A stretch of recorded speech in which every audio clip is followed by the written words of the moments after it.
Bonjour, bienvenue à la formation Démarrage du Online Controller BRP 069A41. Pour un appareil Daikin Emura 2, le câble pour connecter le Online Controller est déjà présent. Si vous avez une autre unité intérieure, alors vous avez besoin d'un câble supplémentaire dont la référence est BE BRP 069 câble 1 mètre. Si vous n'avez pas un Emura 2, connectez ce câble à la prise S21 du circuit imprimé de l'unité intérieure. Téléchargez l'application bleue du Online Controller Daikin via l'Apple Store ou l'Android Market. Cette application n'est pas disponible pour les appareils Windows ou BlackBerry.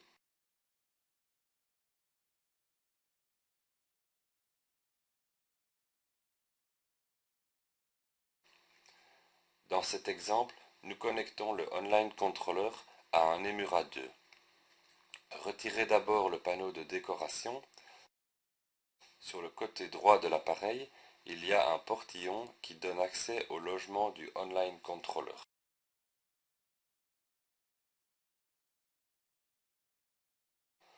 En l'ouvrant, vous trouverez le câble à connecter au Online Controller. Retirez le plastique de protection.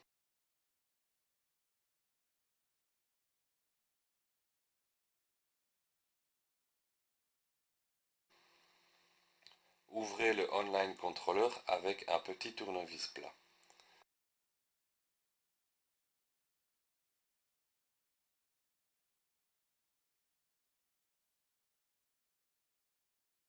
Ensuite, raccordez le câble au Online Controller.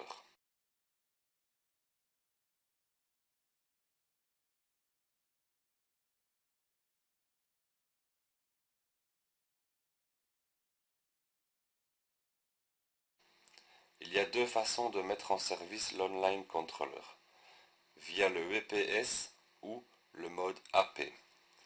Je vous explique maintenant la procédure étape par étape. Nous allons commencer par la plus simple, VPS. VPS est un moyen de connecter un appareil, un téléphone mobile ou un ordinateur portable sur un réseau Wi-Fi sans entrer un mot de passe. Une fois que le Online Controller est relié à l'appareil, après quelques secondes, le voyant Power s'allume en continu et le voyant Run clignote. Si ce n'est pas le cas, alors cela signifie que votre Online Controller est en mode incorrect. Appuyez sur le bouton de mode pendant 2 secondes pour passer du mode AP en mode VPS.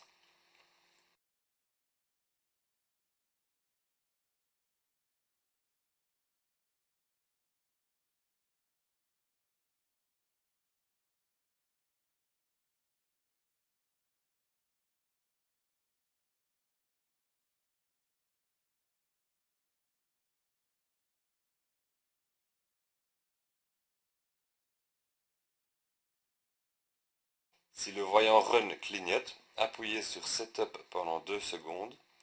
Le voyant Run commence à clignoter plus rapidement. La fonction VPS est maintenant activée.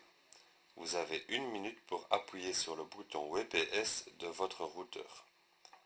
Le symbole du bouton VPS peut ressembler à ceci.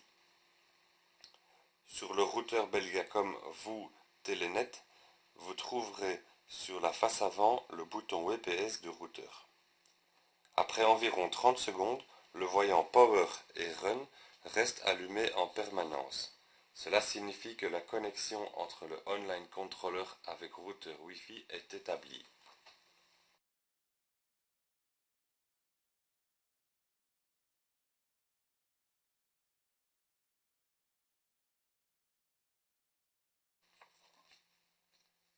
Maintenant, dans le cas où votre routeur n'a pas de bouton VPS, je vais vous expliquer comment vous pouvez vous connecter en utilisant le mode AP ou le mode point d'accès.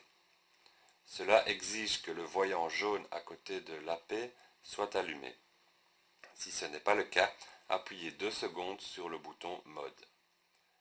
Nous prenons notre smartphone et recherchons le réseau Wi-Fi qui est diffusé par le Online Controller.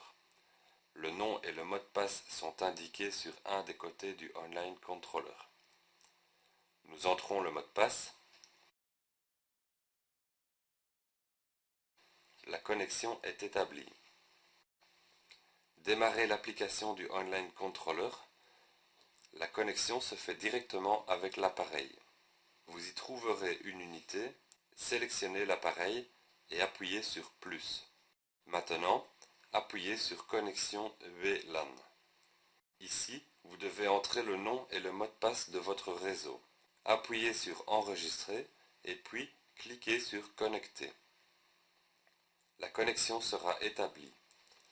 Lorsque les voyants Run et Power sont allumés en continu, la communication entre le Online Controller et le réseau est établie.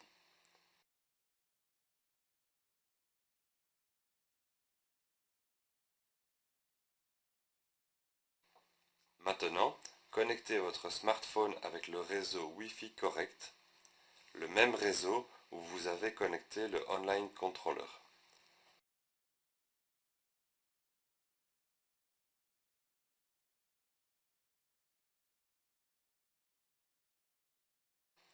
Lancez l'application.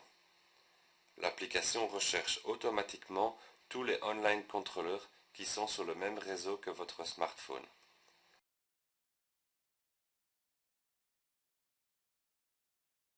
Sélectionnez l'appareil, appuyez en bas à droite sur plus.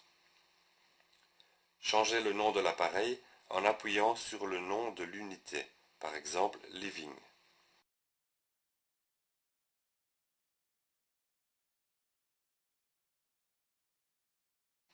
Pour être en mesure de communiquer avec l'appareil à l'extérieur, vous devez configurer ceci par le biais de la fonction hors de la maison.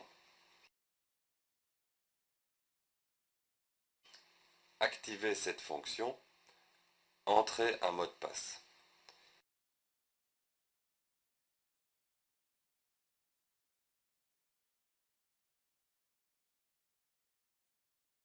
Puis, patientez.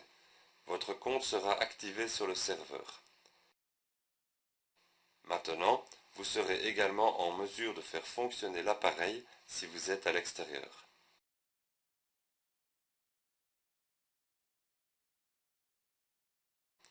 Pour pouvoir contrôler l'appareil, pressez le bouton en bas à gauche pour l'opération. Pour démarrer l'unité, vous appuyez sur la touche en haut à gauche, puis vous pouvez choisir les modes de fonctionnement chauffage, refroidissement, automatique, ventilation, déshumidification.